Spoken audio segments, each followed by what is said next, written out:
যেখানে বিয়ে দিচ্ছে ওরা মাজার পূজারি গো, পীর পূজারি। তখন বলছে তোমাদের যত সব পীর ফাই এইসব ছেলে চাকরি করে সেটা আগে দেখো, তাই না? চাকরি করে সেটা আগে দেখো। আল্লাহর ভাষা ওয়ালাও কানু উলি কুরবা, মোশরেক, মাজার পূজারি, ঠাকুর পূজারি, এরা যদি তোমার নিকট আত্মীয় হয় তবুও তাদের সঙ্গে কোনো সম্পর্ক রাখা যাবে না। খুব সাবধানে থাকবেন। চলুন, এতক্ষণ পর্যন্ত খারাপ লোকেদের পরিচয় করিয়ে দিলাম। এবার আপনাদেরকে পরিচয় করিয়ে দিব ভালো মানুষের সঙ্গে, তার নাম মোমেন। যারা বসে আছেন মোমেন হতে চান সবাই সবাই ইনশাআল্লাহ। ইনশাআল্লাহ 12টা বেজে গেছে তো মানুষের আর বসে থাকতে চাইবে না, তবুও মানুষ থাকবে আলহামদুলিল্লাহ। চালাবো নাকি? হ্যাঁ চালাই, চলুন, কোনো সমস্যা নেই। আমার টাইম দেয় 1টা পর্যন্ত, এর পরেও আর একটা বক্তা। যারা উঠবেন হিসাব করে উঠবেন। চলুন এবার মোমেনের পরিচয় দিই। মোমেনকে হ্যাঁ ঠিক বলে দিয়েছে, আমি তখনই করব। মোমেনের কথা বলে দিই। এক, আল্লাহ বলেন ইন্নামাল মুমিনুনা আল্লাযীনা ইযা যুকিরাল্লাহু ওয়াজিলাত কুলুবুহুম ওয়া ইযা তুলিয়াত আলাইহিম আয়াতুহু যাদাতুহুম ঈমানা ওয়া আলা রাব্বিহিম ইয়াতাওয়াক্কালুন। আল্লাহ মুমিনের পরিচয় দিচ্ছেন। মোমেন কে? আল্লাহ বলছেন মোমেন তারা যারা পাপ করে, অন্যায় করে, খারাপির মধ্যে লিপ্ত থাকে, তারপরেও যখন তারা আল্লাহর ভয় তাদের অন্তরের ভিতরে চলে আসে, তারা তখন ভয়ে থরথর করে কাঁপে। দুই, আল্লাহ বলে মোমেনের দ্বিতীয় গুণ আয়াতুহুম যাদাতুহুম ঈমানা ওয়া আলা রাব্বিহিম ইয়াতাওয়াক্কালুন।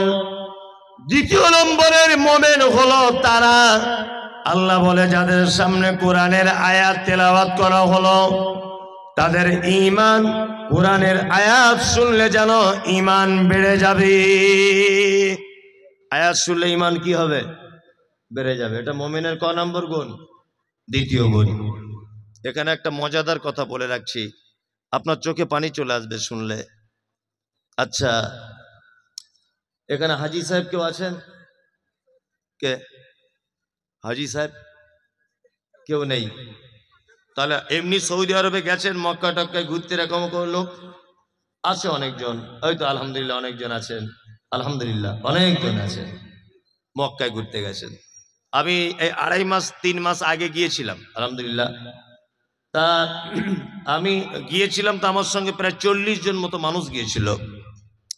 উত্তর দিনাজপুরের একজন চাচা গিয়েছিলেন, নিরক্ষর লোক, লেখাপড়া টেখাপড়া জানে না, কিছু বাংলাও জানে না, আরবি উর্দু হিন্দি কিচ্ছু বুঝে না, চাষি লোক। আমি যখন কাবাতে যখন তওয়াফ করছিলাম, চাচা আমার জামার কলারটা এইভাবে টেনে ধরে রাখছিল। তাই বারবার বলছি, চাচা তুমি আমার জামার কলার কেন ধরছো? হ্যাঁ, বলছি এত লোক যদি হারিয়ে যায়, আমার 3 বিঘা জমি ধান চাষ করা আছে, কি হবে তাহলে? শুধু এই টেনশন। আমি বলছি তুমি মরিবে কি বাঁচবে এটা দেখো, ও 3 বিঘা জমি ধান লাগানো আছে, ওই টেনশন ওর মক্কাতে ঘুম হয়নি। কি বললাম বুঝলেন? আল্লাহ তাহলে তুমি ধান যখন লাগানো আছে তুমি এলে কি করতে? হে যাই হোক, ভীতু লোক। তা কাবার প্রথম ইমাম আব্দুর রহমান আস-সুদাইস বেশিরভাগ মাগরিবে আর এশাতে বা এশাতে ফজরে তিনি নামাজ পড়াতেন। আল্লাহু আকবার। উনি যখন কোরআন তেলাওয়াত করতেন, Ethiopia, Tanzania, German, Japan, France, Kuwait, পৃথিবীর যে ভাষাভাষী মানুষ হোক না কেন, চোখ দিয়ে পানি পড়তে লাগতো। আব্দুর রহমান আস-সুদাইস জাহান্নামের আয়াতগুলো যখন আসতো, তখন বাচ্চা ছেলের মতো 20 second 25 second how how how how করে কাঁদতেন। জাহান্নামের আয়াতগুলো যখন আসতো, ফজরের নামাজ পড়ছি, রাত 10টার সময় তওয়াফ শুরু করতাম। দিনের বেলা ভিড় হতো বলে আমরা যেতে পারতাম না। রাত 10টা থেকে ফজর পর্যন্ত তওয়াফ করতাম কাবাতে, আল্লাহ করিয়েছে। যাই হোক, তা তওয়াফ করতে করতে ফজরের যখন আজান হয়, ওই সঙ্গে সঙ্গে সব লোক ঘুরে কাতারে দাঁড়িয়ে যায়। ঠিক বলছি তো? কাতারে দাঁড়িয়ে যায়। আমি দাঁড়িয়ে আছি, আমার পাশে ওই যে উত্তর দিনাজপুরের চাচা দাঁড়িয়ে আছে। নামাজ শুরু হয়েছে, আল্লাহু আকবার। সবাই হাত বেঁধে দাঁড়িয়ে গেল। কাবার প্রথম ইমাম আব্দুর রহমান আস-সুদাইস তিনি জাহান্নামের আয়াত তেলাওয়াত করছেন। আর আয়াত তেলাওয়াত করতে করতে তিনি যেন বাচ্চা ছেলের মতো করে কাঁদছেন। আমি কোরআনের একটু অল্প কিছু বুঝি, আমার চোখ দিয়েও পানি চলে এলো। আমিও বাচ্চা ছেলের মতো ডুকরে ডুকরে কাঁদতে লাগলাম। আমার পাশের চাচা কোরআন বোঝে না, বাংলা ভালো করে পড়তে জানে না, অশিক্ষিত লোক। চাচাও দেখছি ডুকরে ডুকরে কাঁদতে শুরু করে দিল। নামাজ শেষ হয়ে গেল। কাবা থেকে জমজমের পানি পান করে যখন ফাঁকে বার হয়ে গেলাম, চাচাকে ডেকে বললাম, চাচা সত্যি করে বলো দেখি, কাবার ইমাম আরবি ভাষী মানুষ, তিনি কোরআনের আয়াত বুঝতে পেরেছেন তাই কাঁদছেন। আমি মুমতাজুল 2 পাতা পড়া আলেম, আমি ব্যাপারটা বুঝতে পারলাম, এই জন্য চোখ দিয়ে পানি চলে এলো। তোমার কেন চাচা চোখ দিয়ে পানি চলে এলো বলো? চাচা তখন বলছে, বেটা মুমতাজুল, 70 বছর আমার বয়স, আমি 50 বছর যাবত আমাদের গ্রামের মসজিদে নামাজ পড়ি, কিন্তু কোরআন শুনলে অন্তর গলে না। কিন্তু আজকে আশ্চর্য ব্যাপার, কাবা শরীফে নামাজ পড়তে এলাম, আর কাবার ইমামের তেলাওয়াত শুনে আমার চোখ দিয়ে পানি বার হয়ে গেল। আমিও বাচ্চা ছেলের মতো ঢুকরে ঢুকরে কেঁদে দিলাম।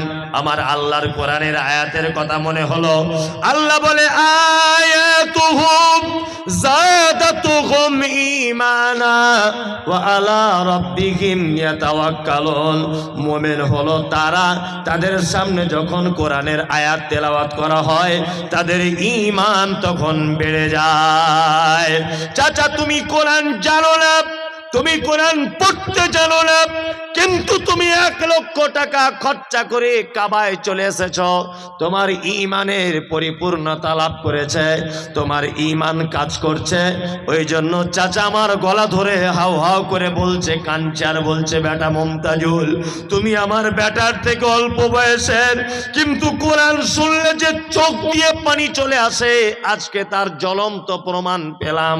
ওই জন্য বলি বন্ধু, টাকা দার্জিলিং এ গিয়ে নষ্ট না করে দিয়ে, গ্যাংটকে গিয়ে নষ্ট না করে, ওই আপনার সুন্দরবন বেড়াতে গিয়ে টাকা নষ্ট না করে, একবার অন্তত পক্ষে 80-90 হাজার টাকা খরচা করে কাবায় চলে যান, আপনার ঈমান বেড়ে যাবে। আল্লাহ বলছে, মুমিন তারাই তো মুমিন যাদের সামনে আমার কোরআন তেলাওয়াত করা হবে, ইমাম সাহেব তেলাওয়াত করবে, পিছনে মুসল্লি দাঁড়িয়ে থাকবে, আর তার ঈমান যেন আস্তে আস্তে করে বেড়ে যাবে। আমাদের ঈমান বাড়ে। ফজরের সময় 2টা আয়াত যদি ইমাম সাহেব বেশি করে যদি তেলাওয়াত করে দেয়, তা মুসল্লিরা ঝামেলা লেগে যায়, ঝামেলা লেগে যায় না, ঝামেলা লেগে যায়। আল্লাহ বলে, মুমিন তারা ওয়া আলা রাব্বিহিম ইয়াতাওয়াক্কালুন। মুমিনের 3 নম্বরের গুণ, খায়রিহি ওয়াশ শাররিহি মিনাল্লাহি তাআলা। মুমিন যা কিছু হবে আল্লাহর উপরে ভরসা করবে। মুমিন কার উপরে ভরসা করে? আল্লাহর উপরে। হায়াত মওতের মালিক কে? আল্লাহ। রুজির মালিক আল্লাহ। দোকান করেছে, ঈমান আছে তো, দোকান করেছে, দোকানে